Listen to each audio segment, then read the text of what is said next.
All right, everybody, I am back. Good to be back, and I want to hit on a topic that I think you guys are going to like a lot. And if you've listened to this channel, if you followed this channel over the last week or so, you know that I have done a ton of stuff on the 2021 NBA Draft. I've done a ton of stuff on Texas and Oklahoma and the Big 12 and the SEC as well, but the 2021 NBA Draft was really fun, and it's something, as a college hoops guy, I think I give pretty good insight on. I enjoy doing it. You guys seem to enjoy those videos, but what I want to do now is look ahead to the 2022 NBA Draft. 2021 is in the books.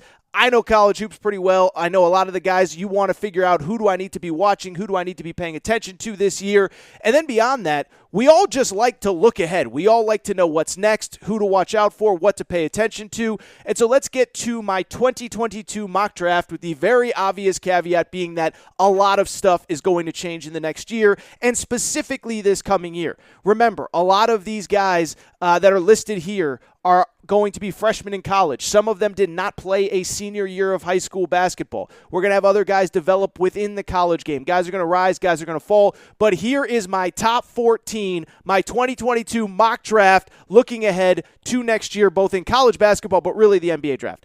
Number one, first overall, I don't think it's any big shocker, Chet Holmgren from Gonzaga. Now, do I love Chet Holmgren? Am I convinced that he is going to be the definitive number one pick the way that I felt pretty good about Cade Cunningham at this time last year? I'm not. The guy is really, for people, I'm sure everybody knows Chet Holmgren, but 7'1", they call him a unicorn, and in his case, he actually is a unicorn. 7'1", can put it on the floor, can shoot threes, all that stuff. My concern with him, though, is he is rail thin. He is super skinny, and we will see how he handles things at Gonzaga as they get set to play a loaded schedule that features UCLA, that features Duke, that features Alabama, as well as the normal WCC schedule. So I'm curious to see how Chet Holmgren ends up playing this year, but at the same time, there is a reason that most people believe he will be the number one pick. You just don't see that many guys as skilled at 7'1" as Chet Holmgren is. So for right now, I have Chet Holmgren as the number one pick in the 2022 NBA Draft. The number 2 overall pick is actually the player that I think has the best chance to surpass Chet Holmgren at number 1, and the player that I believe will be the most college-ready freshman this coming season. That is Paolo Banchero, who is headed to Duke. If you've seen highlights of Paolo Banchero, the kid is special. And I've said this on my podcast for years. He thought about reclassifying last year. I thought he could have been an 18-9, 18-10 kind of guy last year in college basketball and been a top 5, top 7 pick in this 2021 NBA draft. Instead, he plays out his senior year of high school. He is headed to Duke, and I believe he is the most NBA-ready and college-ready freshman in college basketball in 2021-2022. He's a big kid. He's about 6'10". Physically, he's strong. His father is a former football player, played at Washington on Washington's national championship team back in the early 90s, and he's kind of got that football, build, but on a 6'10" frame. Sleek, athletic, but strong, can handle the ball. A guy that probably is really comfortable playing down low, but has really expanded his game to the perimeter, more ball handling over the last year or so. And he's a guy that I really believe will challenge Chet Holmgren at number 1. The good news is, by the way, Duke and Gonzaga play on Black Friday. I will be there in Las Vegas, or I hope to be there in Las Vegas anyway, so we'll get a good feel for the top 2 players potentially going head-to-head in Las Vegas this season in college basketball. The number 3 guy on the list is the first guy that isn't actually going to play college basketball this year, and that is Jaden Hardy, a 6'4" guard who was a part of this senior class of 2021, but he chose to go with G League Ignite. And he is a guy that easily could have gone to college basketball. He was recruited by Kentucky. He was recruited by UCLA, recruited by Oregon. He was recruited by everybody. Those were his final 3 schools. Ultimately chooses the pro pathway. And when I look at him, he is a guy that I am bummed he's not going to play college basketball because I think he would have been really fun, a potential All-American caliber player. 6'4" guard, can shoot, can score, can create at all 3 levels. Just a really dynamic player. He is a player that a lot of people say reminds them of a young Bradley Beal. I can totally see it, but that guy is a bucket. I think he could have averaged a Cade Cunningham-like 20 points per game this past season in college basketball. Jaden Hardy is my number 3 pick. Number 4 is a total wild card, and the only person on this list that, he's not actually eligible for the 2022 NBA draft as of right now, and that is Jalen Duren. And I think if you listen to this show, if you follow this channel, you know a little bit about Jalen Duren. But he is currently a high school member, a member of the high school class of 2022. Excuse me. But the catch is, with Jalen Duren, he is a member of the high school class of 2022, but he is also a player that is very seriously considering reclassifying into 2021 and playing somewhere other than high school next year. I don't even think he's considering it. I think it's all but a done deal. Basically, his high school team has acknowledged that he will not be back next season. And so the assumption is he could go to college. I've talked about it. Could be Kentucky, Memphis, Miami, one of those three, or he could choose a pro pathway. Right now, he's not technically eligible for the NBA draft. I expect that to change in the coming weeks. And really just a big, powerful, strong guy down low. Now, there's been a little pushback from evaluators this summer that maybe he's not as skilled as you want a guy to be at his size, that maybe he's frankly not quite as big as he's listed. He's listed at 6'10". Maybe he's closer to 6'8", a smaller 6'9". But listen, he just has the size and frame to succeed in the NBA right away. Wherever he goes in college, he's going to put up big numbers. And we see with the NBA draft every year, they draft based on potential. There aren't very many players with more potential than Jalen Duren. I believe he will be a top 5 pick in the class of 2021. The more interesting thing is, where will he play next year? Because right now, we do not know. Number 5 is a name that is fast rising, and I think you are going to get to learn his name very soon. That is Caleb Houston, a wing that is attending Michigan. And remember, this coming year, the 2021 high school class, it wasn't Duke who had the number 1 recruiting class in the country. It wasn't Kentucky. It wasn't Gonzaga. How about the Michigan Wolverines and my boy Juwan Howard tearing things up on the recruiting trail? Caleb Houston is the cream of the crop, 6'8" wing, big kid, super athletic, can score. And the crazy thing about him, if you watch the 2021 NBA draft, they talked a lot about that Montverde team, the high school basketball team that had Cade Cunningham, Scotty Barnes, Day'Ron Sharp, and Moses Moody. Caleb Houston actually played on that team as a sophomore, reclassified into the 2021 class, and he's headed to Michigan, Michigan, I believe, he might be their leading scorer this year behind Hunter Dickinson, but he will provide a nice inside-outside game with Hunter Dickinson. I believe he can be a first-team All-Big Ten kind of guy. Love Caleb Houston. He is the number 5 guy on this list. Number 6 guy on this list, first guy ever that I can remember on a mock draft from Wisconsin-Milwaukee. That is Patrick Baldwin, and I've gone over his story before, but Patrick Baldwin, his father is the head coach at the University of Wisconsin-Milwaukee, chose Milwaukee over Duke, over all these blue blood schools because he wanted to play for his father. But 6'10", kind of that inside-outside guy that can play both inside and outside, but probably more comfortable on the perimeter at 6'10". Now, what's going to be interesting with him is two things. One, how does he play at the mid-major level?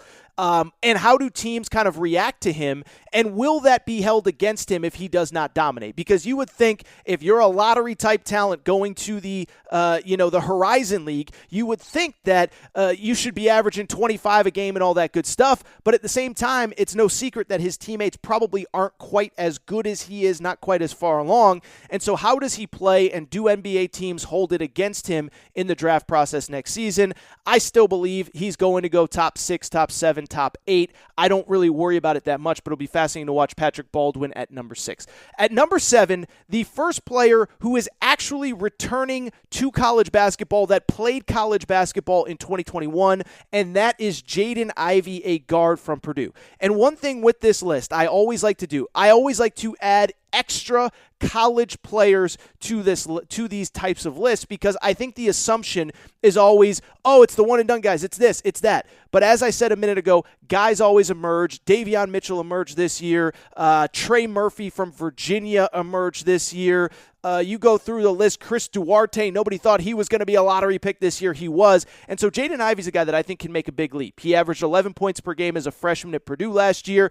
But I think what's worth noting, he was on the U19 World Championship team that went overseas to compete, and he dominated. And so you look at a big guard, 6'3", 6'4", that can handle the ball, that can create for others, and now is comfortable in the role of lead facilitator at a school like Purdue. He averaged 11 a game as a freshman. I think he's only going to get better, in contention for the Big Ten Player of the Year. Now, he's going to have some stiff competition with Hunter Dickinson and Kofi Coburn, but with that said, Jaden Ivey is the first college player on this list. Second college player on this list, a name you need to know, Ben Mathurin from Arizona. Big wing, 6'6", 6'7", 6'8", somewhere in that range.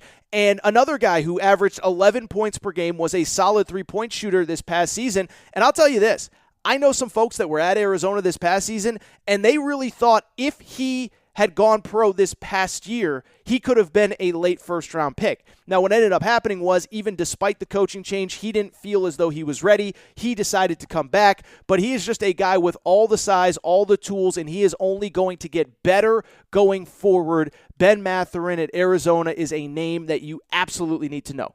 Number 9, very interesting, UCLA. So I think we all think of UCLA. We think of the NCAA tournament that Johnny Juzang had. Johnny Juzang might be the third best NBA prospect at UCLA right now. I am going to explain momentarily, but let's start with the first one, which is a new name, and that's Peyton Watson, who is going to be a freshman at UCLA. Crazy story, but he has really been a super fast riser over the last probably 18 months.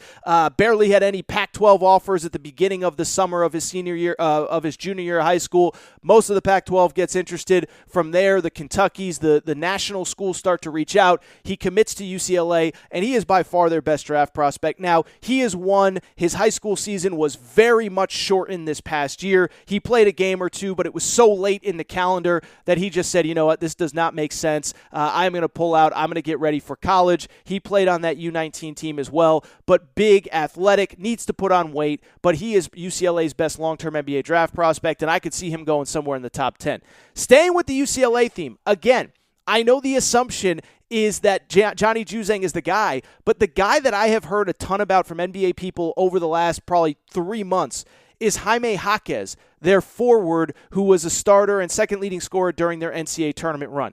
People like him. He's about 6'9", 6'10", kind of plays down low, averaged 12 points, 6 rebounds per game, but can also step out and shot 39% from 3 last year. And so you talk about a kid that's 6'10" that can now step out and shoot threes. NBA teams love him. They also love the fact that he can probably, at his size and physicality, guard about 2s through 5s. Don't believe he'll be able to guard point guards, but he's quick and athletic enough to guard smaller players, but big enough to guard guys down low. Jaime Jaquez is the 10th guy on this list. 11th guy on this list, really fascinating story, A.J. Griffin, another potential one-and-done candidate from Duke. And what's just so interesting about A.J. Griffin is it's really hard to know where to put him on a list like this. He was hurt during his junior year of high school. His senior year, he is originally from New York. That season got canceled. So he basically hasn't played competitive basketball in 2 years. Now, in the few All-Star games that were available this season, he did play well, and it's also worth noting, it's not like he was doing nothing last year when his high school season got canceled. His dad is an assistant coach with the Toronto Raptors, and he was in Tampa where the Toronto Raptors were based last year, working out with them. Still, it's been a long time since we've had game experience. He's one I could see in the top 5 by the end of the year. I could see falling a little bit. I have him at number 11. Number 12, the first, I don't believe that Kentucky is going to go 2 years in a row without a lottery pick. So, TyTy Washington, 6'4" combo guard, freshman at Kentucky. Really like what he's about. I think he's just a gamer. He's a competitor. Now, he's one, kind of like Peyton Watson at UCLA, with all the veterans that Kentucky brought in this year. Where does he fit in? Is he going to have a ton of points, a ton of rebounds, a ton of assists? I don't know. But I think NBA teams are going to be too excited to bring this guy into their organization to pass on him at this time next year. 6'4" combo guard, can handle the ball. I don't think he will be a primary playmaker for Kentucky this year. That will probably fall on Severe Wheeler. However, with that said, he is still a guy that is going to be able to get buckets. He is a great three-point shooter. TyTy Washington at number 12. Number 13, you're going to notice a little bit of a trend here, and that is another future SEC point guard, Kennedy Chandler, who is headed to Tennessee. To Kennedy Chandler, he's another one. I think he could go way, way, way higher. I think he could fall down, and the reason being, Physically, he's just not very big. He's about 6'1", not super strong. And so, look, we understand the changing landscape of the NBA where guards are bigger, guards are more physical. There's still a place in the league for a guy like Chris Paul, but that is getting fewer and further between. So Kennedy Chandler, I think, is going to be super dynamic this year. Tennessee, I had Rick Barnes on the podcast. You can go back and listen to the interview. They are going to put the ball in Kennedy Chandler's hands and let him go. But at the same time, still fascinated to see how it all plays out.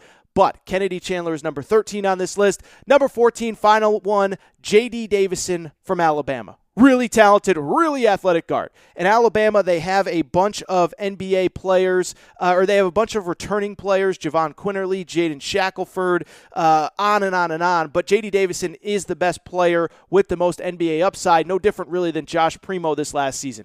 Athletic, 6'4". And by the way, when I say athletic, I mean like insanely athletic. Like we don't see guys like him that can run and jump and leap quite like him. He is a true combo guard. Probably needs to work on the handle a little bit, but he is a guy that I believe will very much be in the mix. A couple other names to watch. Jabari Smith from Auburn is a guy, listen, I probably should have had him ranked higher. 6'10", can stretch the floor. Wouldn't surprise me if he ends up as a top 10 pick at some point. Jan Montero, a guard from the Dominican Republic who's playing with Overtime Elite. On top of him, you got back to the G League Ignite program, Dyson Daniels, a guy originally from Australia who I think is going to be really, really, really good this year. You go on down the list. Damian Collins from Kentucky. I like him. I think he needs to put on weight. He feels like a 2-year guy to me. Marcus Bagley from Arizona, I think is going to be very much in the mix. TJ Shannon from Texas Tech, on and on and on and on. Hope you enjoyed this video. Obviously, we'll be covering college hoops and everything all summer long. So if you're not subscribed to this YouTube channel, please make sure to do so. And also make sure to follow me on social media at Aaron_Torres on Twitter. Follow me on Instagram at Aaron Torres Pod. And of course, make sure you're subscribed to this channel and listen to the Aaron Torres Sports Podcast twice a week.